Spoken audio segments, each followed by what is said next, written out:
블록체인과 비트코인의 역사적 의미에 대해서 잠시 살펴보겠습니다. 인류 문명, 나는 항상 문명사를 중시하잖아요. 문명사를 쫙 통시적으로 보면 블록체인과 비트코인의 결합은, 그러니까 블록체인 기술에 의해서 만들어진 비트코인이라는 화폐는, 이거 화폐예요. 화폐는 인류 문명사에서 가장 최첨단의 디센트럴라이제이션, 분권화, 분산화, 탈중앙화, 오토노미, 개인의 자율성, 자유와 질서, 합의와 협치, 이런 것들을 만들어내고 있단 말이야. 그 자체가. 그 다음에 네트워크로 연대해서 다 같이 협력할 수 있도록 만들어주는 거예요. 그게 바로 내가 지금까지 그렇게 강조해왔던 Decentralized Autonomous Networked Organization. 다 노경영체제로 가야 된다는 거예요. 이것이 뭘 가능하게 하는 거예요? 그냥 우리가 사람들끼리 모여서 말하자면 오프라인에 모여가지고 단호 경영하려면 뭐가 많아. 그런데 블록체인 기술에 의해서 단호 경영이 이루어지게 되면 어렵지 않아. 그냥 자동으로 돌아가기 때문에 나머지 시간에 자유로운 자기 생활을 할 수가 있게 된단 말이죠. 세계적 시야에서 봐야 돼요. 이 블록체인은 세계적 시야에서 보는 게 굉장히 중요합니다. 이건 한 국가 차원의 문제가 아니라 글로벌한 관점에서 봐야 됩니다. 뭐냐 이게. 지구상 총 인구가 77억 명이라고 칩시다. 그러면 7억, 어디 그 자료를 보니까 그렇게 돼 있어요. 15세 이상 인구가 50억 명이에요. 그런데 은행 접근 불가능 인구가 그 중에 16명입니다. Unbanked people이라고 하죠. Unbanked population이 32%예요. 그래서 제가 자료를 조사해 봤어요. 은행 거래가 없는 나라, 그러니까 60% 이상의 은행 거래가 없는 나라 5개 나라를 뽑아왔더니 이렇게 돼 있어요. 71%, 모로코는 71%가 은행을 보지도 못해. 은행 거래가 없는 거야. 베트남은 69%, 이집트는 67%, 필리핀은 66%, 멕시코는 63%예요. 은행이 몰라. 그건 뭐예요? 물물 교환을 하거나 아니면 뭔가 은행에 갈 일이 없어. 은행을 가지고 뭘 하질 않아.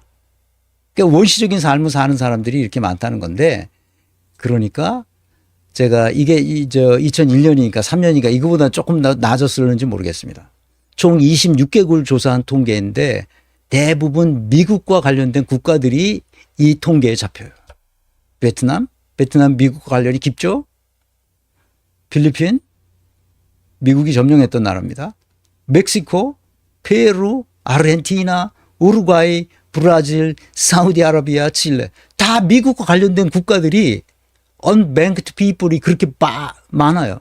그러니까 은행을 이용할 수 없는 사람들, 은행이라는 걸 가본 적도 없는 사람들, 그 문명의 이익을 전혀 활용할 수 없는 사람들이 이 지구상에 이렇게 많아.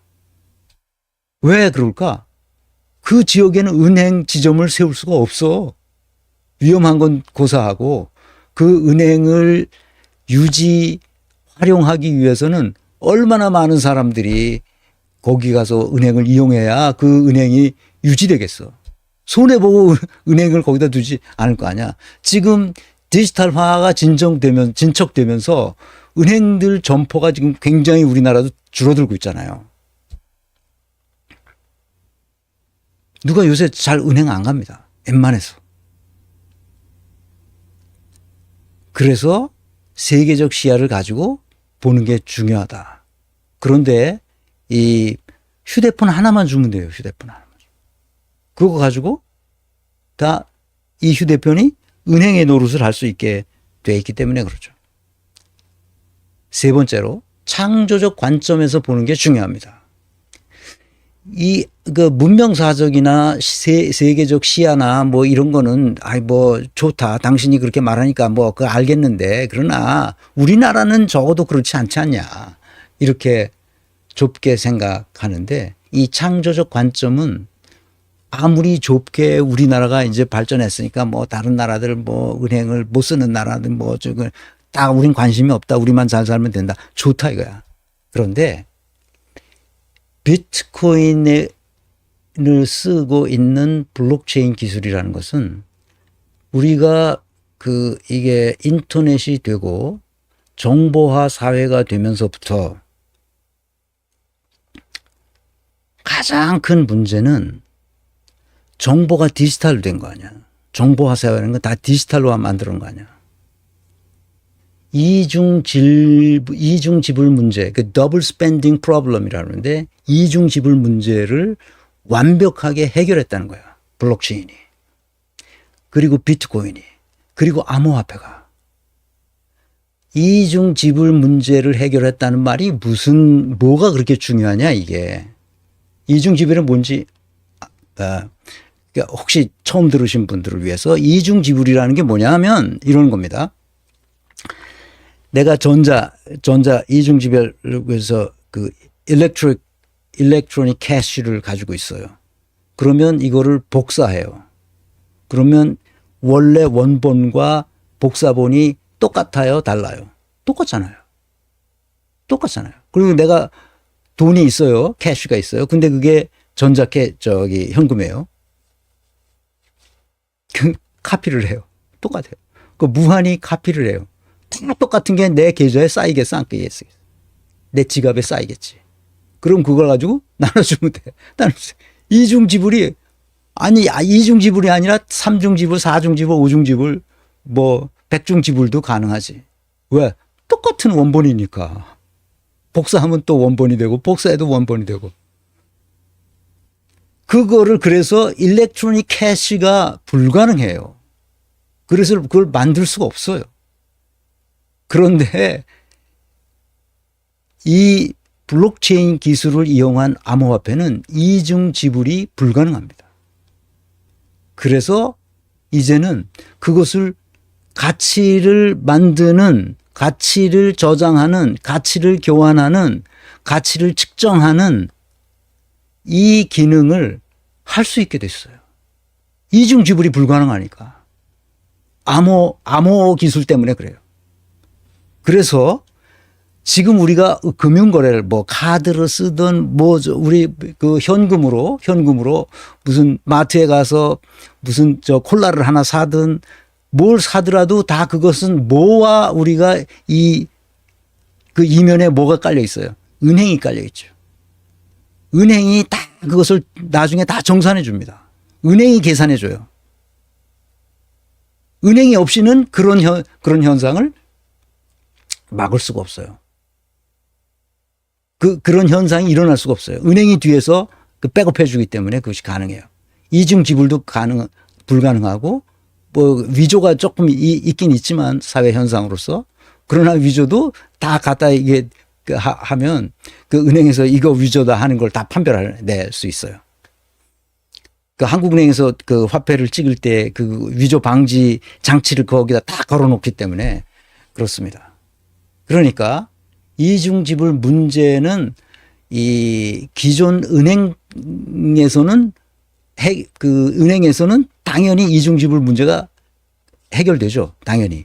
그런데 은행이 없고 그 전자 현금으로도 이중 지불 문제를 완벽하게 해결했단 말이에요. 이 블록체인 기술이. 그러니까 전통적인 은행의 기능이 사실상 상실한 거예요.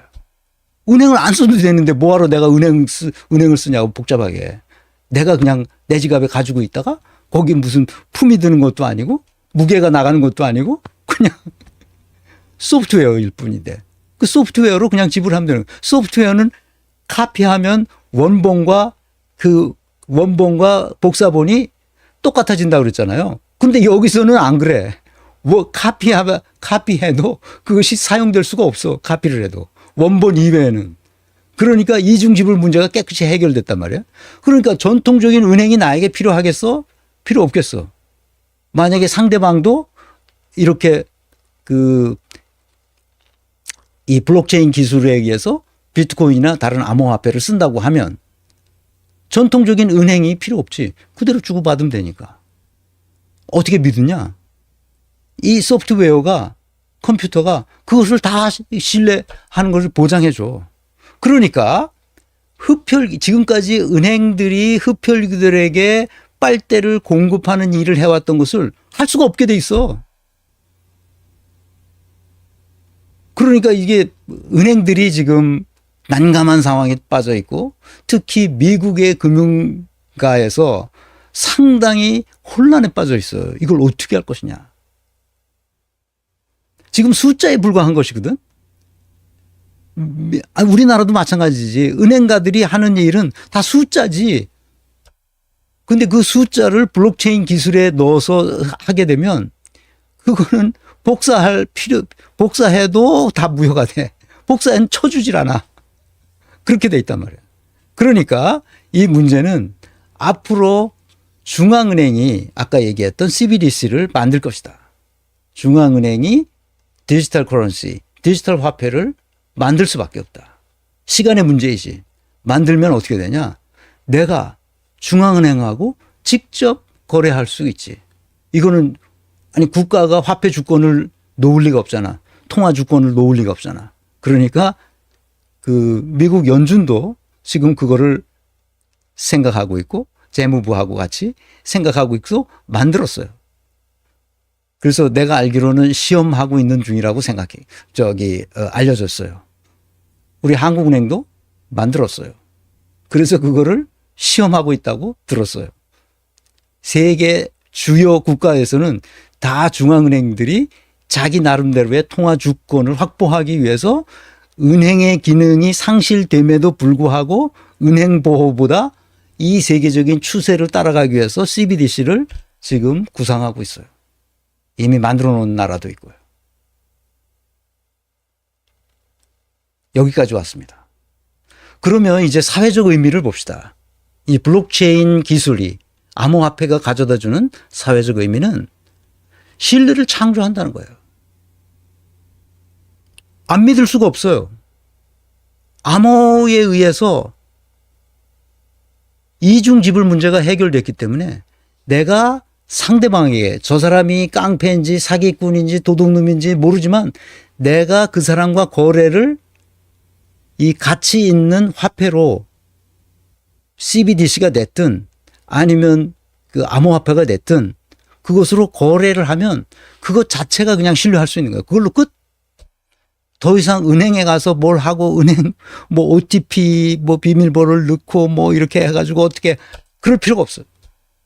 그냥 가면 되는 거예요. 그 신뢰가 자동스럽게 창조되는 거죠. 그러니까 은행이 필요 없다는 말은 중개인이 필요 없다는 거예요, 지금. 얼마나 효율적이겠어.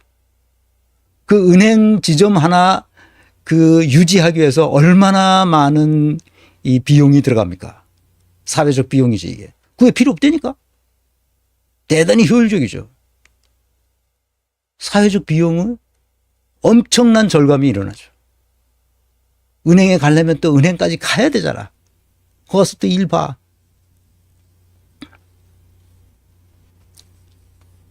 사회적 비용이 굉장히 절감되죠. 쓸데없는 일이 발생하지 않습니다. 보안과 진실성을 확보할 수 있어요. 완벽한 보안과 완벽한 진실성이 확보했는데 나중에 제로 날리지 그 ZKP라고 제로 날리지 프루프라는 것까지 있어서 내용 자체는 모르는데 그 내용이 참인지 거짓인지는 밝혀줘. 제로 날리지 프루프에 의해서 제로 날리지 영지식이라고 그러는데 그 영지식 기술에 의해서 내용은 몰라. 아무도 몰라. 그런데 거기에 있는 암호화되어 있는 그 내용이 진리다.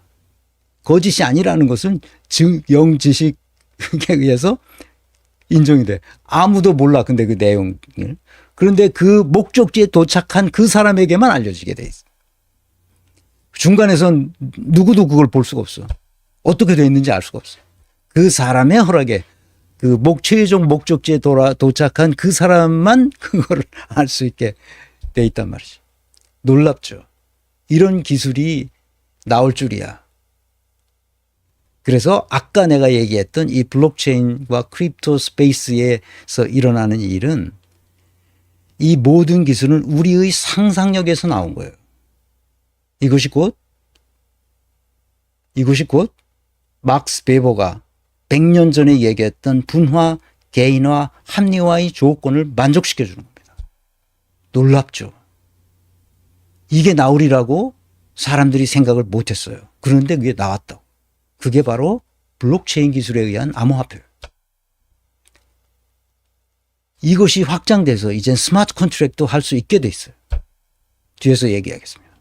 두 번째는 인류는 지금까지 농업의 시대를 거쳐서 산업의 시대를 거쳐서 정보의 시대를 거쳐서 이제는 이 블록체인 기술에 의해서 상상의 시대, 상상하면 다 되는 거야. 그것을 넘어서 이제 신뢰의 시대로 나아가고 있습니다. 다른 사람을 불신할 필요가 없어요. 불신할 필요가 왜 없느냐? 뭐 말을 변명할 필요가 없어요. 김건희가 계속 이랬다 저랬다 변명을 하잖아요. 그런데 디지털 시대에 그걸 딱 했으면 블록체인 기술에 의해서 디지털 시대에 딱 저장이 돼 있으면 변명하고 자시고 할 수가 없는 거예요. 그건 그냥 들어가서 보면 얘가 구라쳤구나 하는 게 다 나타난단 말이야. 거짓말 놓고 위법했구나. 양평 고속도로를 휘게 만들었구나. 주가 조작을 했구나 하는 것이 명명백백하게 드러나기 때문에 무슨 개소리를 할 수가 없어요. 그 신뢰 시대로 나가는 거예요, 그냥. 그래서 아까 얘기했던 개념화 기술, 추상화 기술은 곧 그 사태를 보는 인간이 엄청난 노력을 통해서 통찰력을 발휘해야 되는데 통찰력이 그대로 나와. 그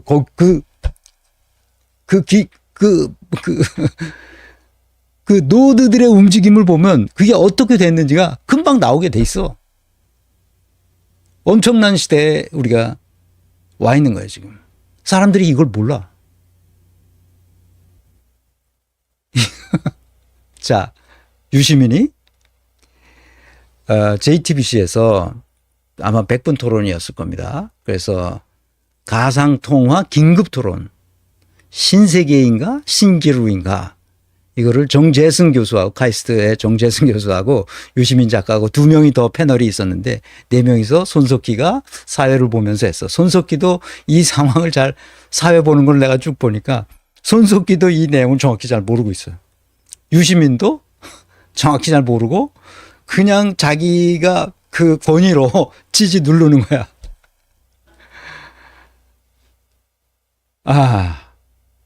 너무 답답한 거야. 그래서 유시민의 생각이 어떤지 한번 봅시다. 유시민이 어떤 망언을 했는지 한번 보겠습니다.